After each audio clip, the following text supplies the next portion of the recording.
पहली कहानी। एक समय की बात है, एक छोटे से गांव में एक बच्चा नाम रामू रहता था।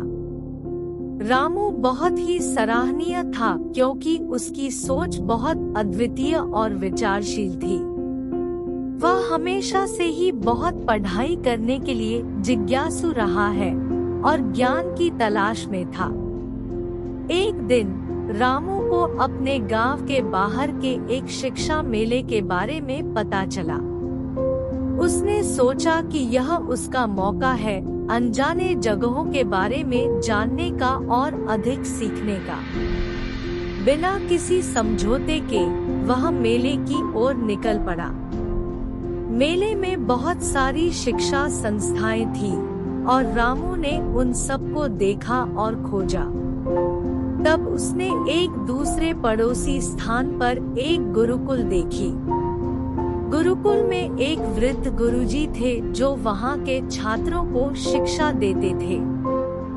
रामू ने गुरुजी से मिलने का निर्णय लिया। जब रामू गुरुजी के पास पहुंचा, तो वह देखा कि गुरुजी बहुत दयालु और सद्गुण संपन्न थे। रामू ने गुरुजी से प्रश्न पूछने के। दूसरी कहानी। एक बार की बात है, एक छोटे से गांव में एक गरीब परिवार रहता था। उनके पास न कोई धन था और न ही सुख शांति की कोई संभावना। बच्चों की शिक्षा के लिए भी समर्पित कोई साधन नहीं थे। फिर भी इन लोगों के मन में आपसी प्यार और आदर्शों की भावना थी। एक दिन गांव के एक स्कूल में एक विद्यालय और सांस्कृतिक कार्यक्रम का आयोजन हुआ। अचानक गरीब परिवार के बच्चे ने यह सुनकर ज्ञान की तृष्णा महसूस की और वहां जाने की इच्छा जगी। लेकिन उनके पास पर्याप्त धन नहीं था और स्कूल जाने के लिए उनके पास कोई यातायात का साधन भी नहीं था। इन सभी कठिनाइयों के बावजूद उन्होंने निर्णय लिया कि वे स्कूल जाएंगे और उन्होंने अपने दोस्तों और पड़ोसियों से एक छोटे से संगठन की मदद मांगी। दूसरे दिन एक दरबार के बाद यह सूचना सभी लोगों तक पहुंची और गरीब परिवार के बच्चे के लिए धार्मिक केंद्र ने एक पेडल रिक्शा कर। तीसरी कहानी। एक बार की बात है, एक गांव में एक छोटा सा लड़का रहता था।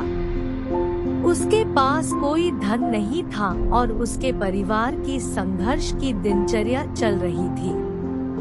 लड़का जब भी अपने आसपास देखता तो वह अपार संख्या में सड़क कुत्तों को देखता था जो भूखे, बेघर और उदास नजर आते थे। लड़का एक दिन उन सभी कुत्तों की दुखभरी हालत देखकर दुखी हुआ और सोचने लगा कि वह उन्हें कैसे मदद कर सकता है। वह तुरंत दिमाग का इस्तेमाल करने लगा और एक योजना बनाने के लिए उन सभी कुत्तों को उठाने का निर्णय लिया। लड़का रोजाना कुछ समय निकालकर एक अलग कुत्ते को खाना और पानी देता था। वह उन्हें प्यार और स्नेह से अपने घर के पास खिलाने लगा था।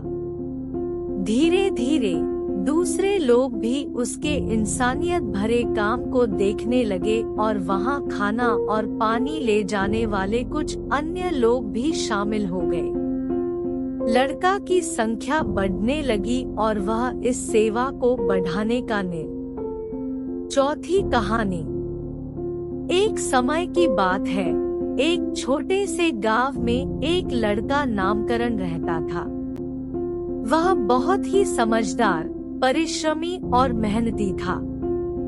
लड़का सपनों का पीछा करता था और उसका सपना था कि वह एक दिन अपने परिवार को समृद्धि और सुख शांति दे सके। लेकिन उसके परिवार की आर्थिक स्थिति बहुत ही कमजोर थी और वह सरकारी नौकरी के लिए पढ़ाई कर रहा था। पढ़ाई में भी वह तेज और सचेत था, लेकिन कई बार उसे निराशा होती थी क्योंकि वह कहीं न कहीं सोचता था कि इस बड़े दुनिया में उसका योग्यता का कोई महत्व नहीं है। एक दिन एक वृद्ध संत गांव में आए और नामकरण के पास आकर बैठ गए। संत ने नामकरण की मेहनत और उसके सपनों के बारे में जानकारी ली और फिर उसे एक किताब दी। संत ने कहा, यह किताब तुझे तेरी मंजिल के रास्ते दिखाएगी, परंतु तू इसे ध्यान से पढ़ना और इसके सिखाए गए सिद्धांतों को अपने जीवन में लागू करना। नामकरण ने वह किताब बड़े